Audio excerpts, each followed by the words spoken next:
Hello everyone and welcome to our first Temple Hunters Devlog video. In this new series we'll be discussing the development of the game Temple Hunters and we'll be going into technical terms, showing some new gameplay and upcoming features. I hope you guys are all ready, stay tuned and let's get started.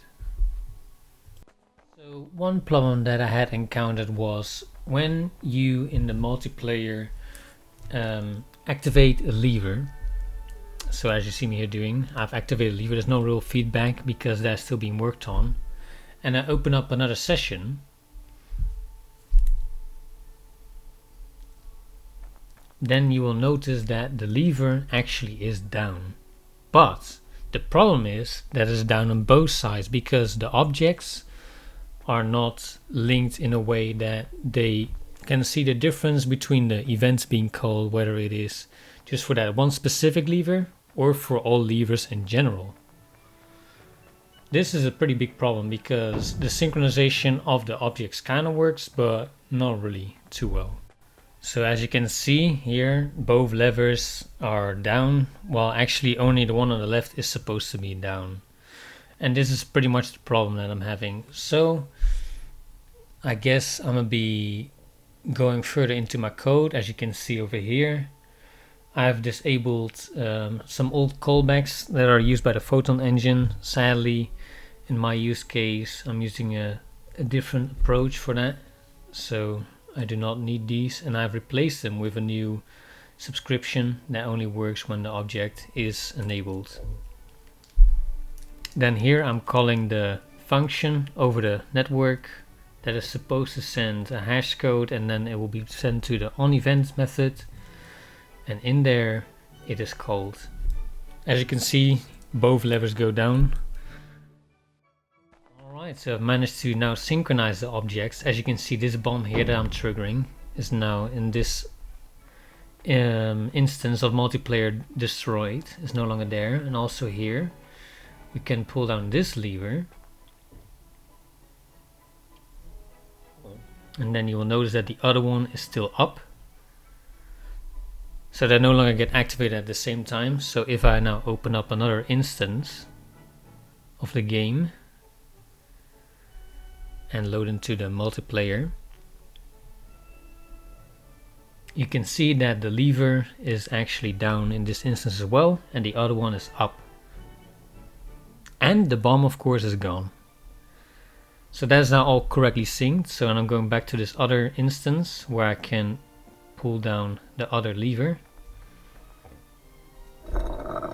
There you go. So and also here it gets updated and the event gets triggered, which opens the hidden door.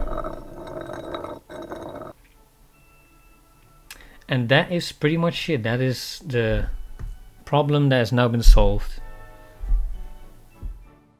Going a little bit deeper into the code, I have let me quickly clean this up. There we go. I've now created a different ID for every object, which is pretty much actually the name, because the name of every object is going to be unique. And when I send the event, as you can see here, I parse through the object's name, and then it goes into the function.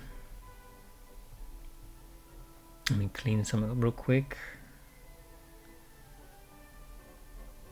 And as you can see, it parses through the function here at the bottom, and then it checks for the name that is parsed through in the update, and that will make sure that when they're both equal, only then on that specific object the function will be fired. And furthermore, there has been more different updates to the jungle map. Let me just show you guys some sneak peeks over here. As you can see, I've been working hard again since I've been able to reserve more time for the game. Here you can see me being inside a temple with a nice shader that will make it possible for you to see through there.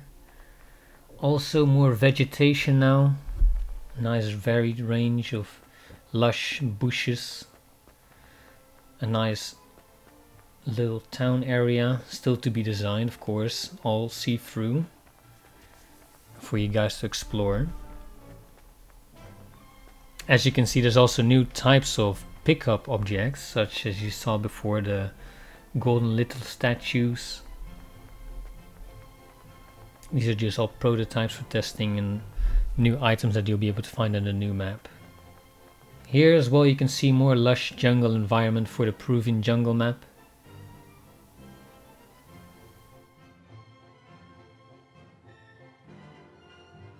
Furthermore, we have decreased the scale of the user interface, as you can see here, and the heads-up display to decrease the clutter on the screen and maximize your field of view. And that will be all for this week's devlog. I hope you all have enjoyed this little insight into our development. Please give us a like and subscribe to our channel, and give Temple Hunters a wishlist on Steam. Thank you all for watching once again, and I hope to see you all out there hunting for treasure.